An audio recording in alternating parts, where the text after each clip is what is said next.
Alrighty, so hanging microwaves, hood vent microwave combos, you know, any of those types of things. Here is a video about how to hang these bad boys. Some people can get themselves in quite a pickle trying to figure these out. When you buy them brand new, they come with a template, paper template that you unfold to try to tell you how to mount everything. And I just throw those away. You can use them if you want, but then you run the risk of the template not being exactly where it should be and drilling holes in the wrong place and just fighting with it forever. So I figured I would make this video to kind of show you how quick and easy it can be. Basics of hanging a microwave, they all have screws that are going to suspend the front of the microwave from the cabinet, and they've all got a mounting plate that goes to the back wall. A lot of them now have a really simple plate that's just a thin, long plate like this that goes across the bottom with the brackets that hold the back of the microwave. Some of them, older ones for sure, and some of them still do have full back plates that are the size of the back of the microwave that they totally line up with. So, in this situation, let's see, this guy, I've already got the holes drilled just to save on some time and a lot of things measured out, but I want to kind of explain how I came to these conclusions. So here's the microwave. I'm reinstalling this microwave after these new cabinets went in. To figure out where your top holes are going to go, this microwave only has 2 screw holes. Some microwaves, I'm not sure why, they'll have 3. So sometimes you'll run into microwaves where they'll have them kind of same space across them, and sometimes typically they have one right here. This is right about where the magnetron sits, so it's kind of the heavy point. So typically they're more here. Sometimes they'll give you 2. It just depends on the brand. But anyway, so what they give you normally is a paper template that you would unfold that's, you know, bigger than this, and you're supposed to line it up, but the hell with all that. What you need to do is just measure where they fall. So in this situation, and keep in mind there's screws and things sticking out the back of this. This does not sit super tight to the wall. So when you measure this, like here, you could call it 9 3/8, but really it's about 9 1/2. So you don't got to be super specific with it. So we're saying, all right, it's about 9 1/2. And just for consistency purposes, because not all microwaves are the same, that one is also about 9 1/2. So when you come up to your cabinet, you see I've already got my hole drilled up here. But I've marked it back here because I was just kind of guessing initially. You hold up your tape measure and make a mark right about 9 1/2. And it's pretty easy to do. You just hold up your tape measure against the wall, put a pencil right at the 9 1/2 mark, draw a line. Do the same thing on the other side. Draw your line there rather. And yeah, so that's how you get that measurement. And then you do the same thing when you're measuring from the ends here. Now these go right to the very edge because these are smooth, so you're at about 2 1/4. This side is 7 1/2. So you come back up to the bottom of the cabinet. Now this cabinet has a panel bringing it out flush with where the microwave actually sits. If you don't have that, then you got to take into account the fact that there's actually a space here, 1/4 inch space, and then usually there's about a 1/4 inch of material against this. So if you go all the way to that cabinet flat, you got to add a 1/2 inch to it. Or kind of measure off the face, mark from there, and then just draw that line straight back, because you want to go with where the microwave's actually going to hit. So in this situation, it pretty much lands right on it, so 7 1/2. And that one was about 2 1/2, 2 1/4. So anyway, so that's how you get those measurements. Now for the back. Similarly, you just measure the height of the microwave. This one is about 17 1/4. So what I did is I came over here. The microwave is going to sit right about the bottom of the cabinet. So you just measure down 17 1/4.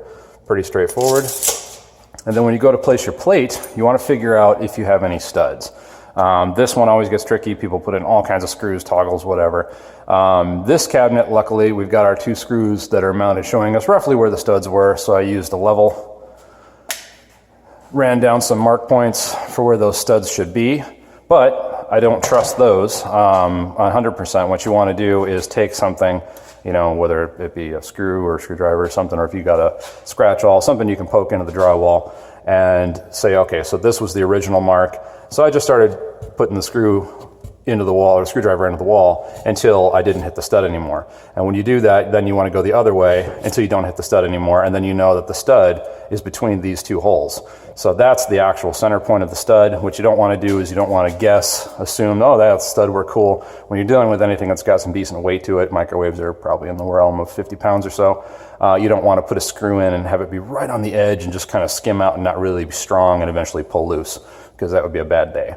So mark those, make sure you see both of these. You know, the center point was actually off a little bit. This one was way off. So this cabinet guy's actually got that right into the very edge of it. And then this one, he's even a little bit kind of angled. But yeah, so that's kind of how that works. If you don't have two studs, if you've got two, you're good. A couple of screws into that, you're done. You don't need to worry about anything else.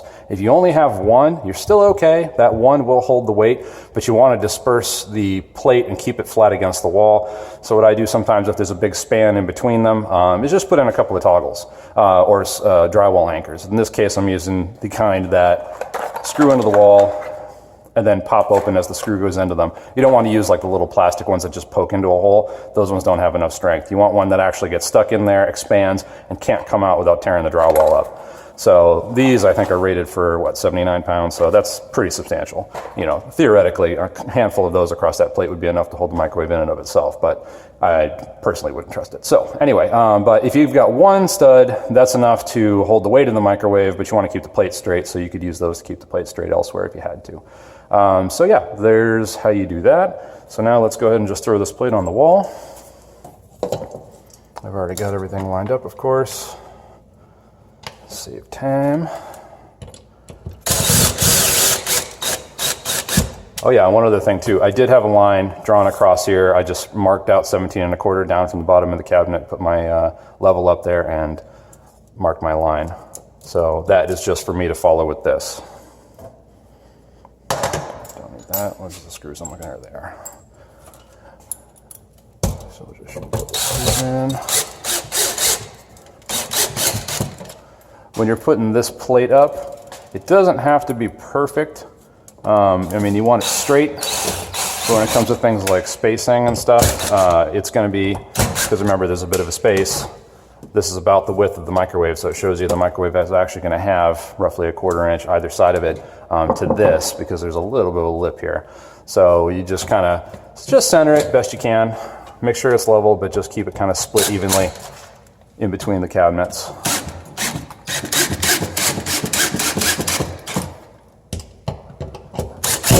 My anchor in the middle, just making sure that doesn't have any bend to it. So that is what you got to do there. And then the other thing you need to do is you need to drill a hole for the power cord.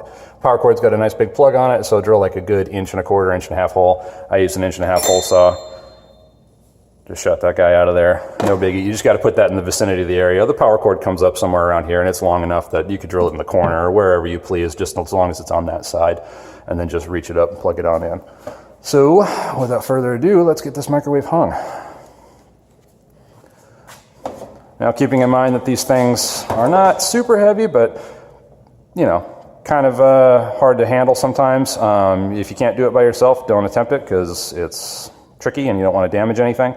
But if you can, go for it. So in this situation, I will, because I can. And when you are putting these up, you want to lift the back end, the corner, so that you can get it ready to meet the bracket. And you want to gently kind of find your way between the cabinets and then slide it down the wall till you feel it find the hooks. Then just kind of lean it back into place, look up underneath it and make sure that it's actually in those hooks, and it is. And then lean it back down, put the power cord through the hole.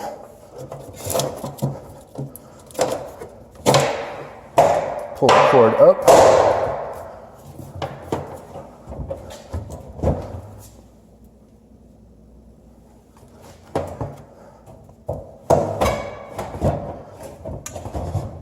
There we go.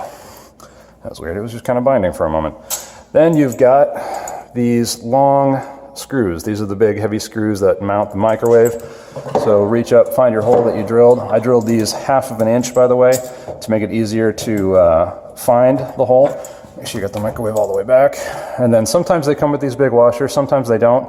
If they don't, I'd recommend getting them, just because it makes it easier. You can drill a bigger hole, have an easier time finding the microwave hole. It gives you the ability to replace the microwave in the future and have it, probability of it lining up with the same holes be better, etc.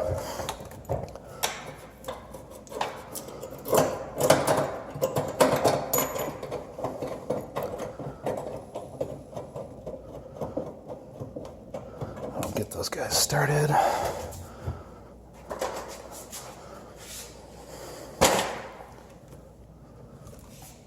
I'm holding on to the microwave even though it's got the screws in it, just because I don't want to trust it until I know that it's mounted.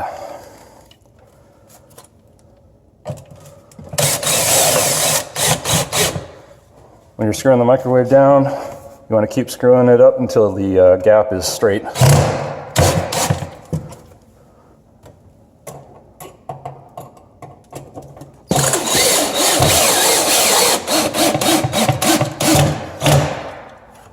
And there we go. A little bit of bow there in the middle, but it might be kind of bent. So it is a used microwave after all. Plug her on in, and we have got power. And that funk you heard earlier when I was putting it up too, that was this plate. When they're brand new, you don't put this in until you're done taking everything out of the package, but in this situation, if you don't want this thunking around while you're moving it, you can always take it out, if it's an old one. So there we are.